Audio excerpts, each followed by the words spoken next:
Hi అండి. రాత్ర gas అయిపోయింది. గ్యాస్ వచ్చేలాగా టైం పడుతుందని పుల్లల మీద వండుతున్నానండి.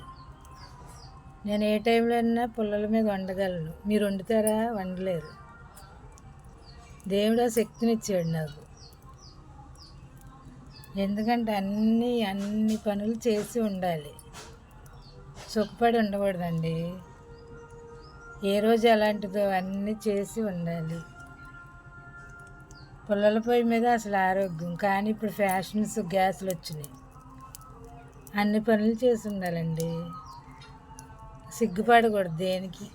ఇదివరకు గ్యాస్ పొయ్యి లేనప్పుడు 2 కిలోమీటర్లు నడిచి వెళ్ళి పుల్లలు తీసుకొచ్చేవాళ్ళు. గతాన్ని గుర్తు చేసుకోవాలండి. గతాన్ని గుర్తు చేసుకుంటే దేవుడు మనకి ఇంకా శక్తిని, ఆయుష్ని పెంచి ఆరోగ్యాన్ని ఇస్తాడు. దేనికి సిగ్గుపడకూడదండి. తప్పేముంది? మనం ఏమీ దొంగ పని చేయట్లేదుగా, కష్టపడుతున్నాం.